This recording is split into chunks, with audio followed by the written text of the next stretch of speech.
Nagtatampo ka ba sa Diyos? Mapayapang araw ng Huwebes Kapanalig, ipinagdiriwang natin ang kapistahan ni San Graciano at ikatlong araw na ng Simbang Gabi. Ito po si Sister Rose Agtarap ng Daughters of St. Paul para sa mabuting balita.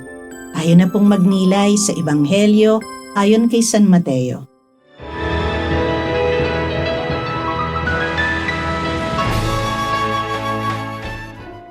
Ito ang pangyayaring napaloob sa kapanganakan ni Hesukristo. Ipinagkasundo na kay Jose ang kanyang inang si Maria, pero bago sila nagsama bilang mag-asawa, nagdadalang tao na siya gawa ng Espiritu Santo.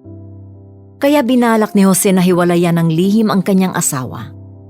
Matuwid nga siya at ayaw niya ito mapahiya. Habang iniisip-isip niya ito, nagpakita sa kanya sa panaginip ang anghel ng Panginoon at sinabi, Jose, anak ni David, huwag kang matakot na tanggapin si Maria bilang iyong asawa.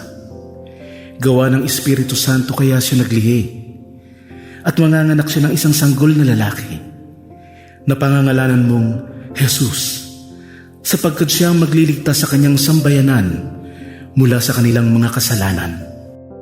Nangyari ang lahat ng ito para matupad ang sinabi nga ng Panginoon sa pamamagitan ng propeta.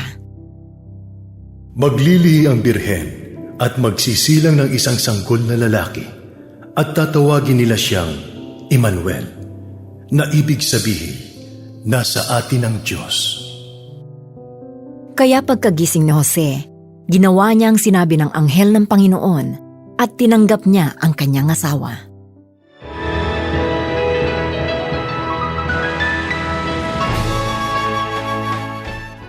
Tahimik ngunit matatag. Ganito inilarawan si Jose sa mabuting balita ngayong ikatlong araw ng Misa de Gallo o Misa de Aguinaldo. Labis siyang nabagabag nang malamang nagdadalang tao si Maria bago pa sila magsama. Paano nangyari ito? Marahil tanong niya sa kanyang sarili.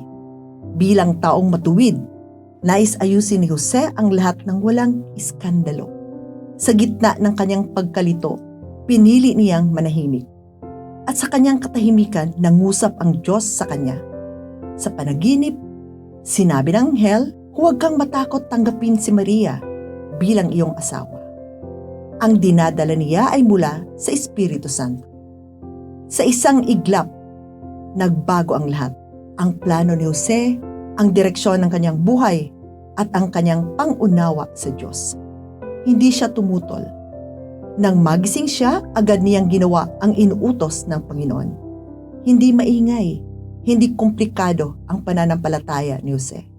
Wala siyang binitiwang salita sa mabuting balita, ngunit nagsalita ng lubos ng pagtalima ang kanyang gawa. Tinanggap niya ang misyong hindi niya lubos na naunawaan dahil nagtiwala siya sa Diyos na mas nakakaalam. Kadalasan, hindi natin nauunawaan ang mga nangyayari sa ating buhay o pamilya. Marami tayong mga katanungan, marami tayong mga pag-aalinlangan sapagkat hindi malinaw ang mga bagay-bagay. Mas madaling magreklamo o magalit o magtampo sa Panginoon kaysa sa lumuhod at magdasal ng may pagpapakumbaba at pagtitiwala. Sa araw na ito, tinuturaan tayo ni Jose na sa lente ng pananampalataya, makikita nating may layunin ang lahat ng bagay. Tinuruan tayong manampalataya kahit hindi malinaw ang lahat. Minsan, dumarating ang Diyos sa katahimikan, sa panaginip, o sa gitna ng ating mga plano na biglang nagbago. Mga kapanalig, kapag tili hindi natin maunawaan ang takbo ng buhay, alalahanin natin si San Jose. Ang kanyang katahimikan na oo sa Diyos ang naging daan ng kaligtasan. Huwag tayong matakot magtiwala at manalig.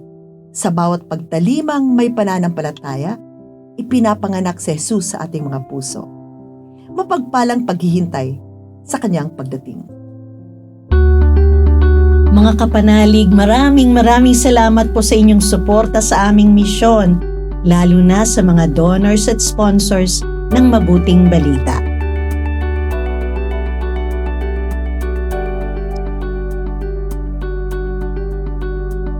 Subscribe, like, share, and follow po Lines sa aming social media accounts. At patuloy kaming humihingi ng inyong tulong upang maipagpatuloy ang programang ito. Maaari po ninyong ipadala ang inyong love offerings at donasyon sa aming donations channels. Makakaasa kayo na kasamang lagi ang inyong mga intensyon at kahilingan sa aming panalangin araw-araw. Ito pong muli si Sister Rose na nag-aanyaya sa inyong manalangin. Amang makapangyarihan, tulungan mo kaming makapaghanda sa pagdating ni Kristong iyong anak. Naway maratnan niya kaming naghihintay na nananabik at masayang nagdarasal sa pamamagitan ni Hesukristo kasama ng Espiritu Santo magpasawalang hanggan. Amen. We are here to provide a new way of communicating and proclaiming the gospel.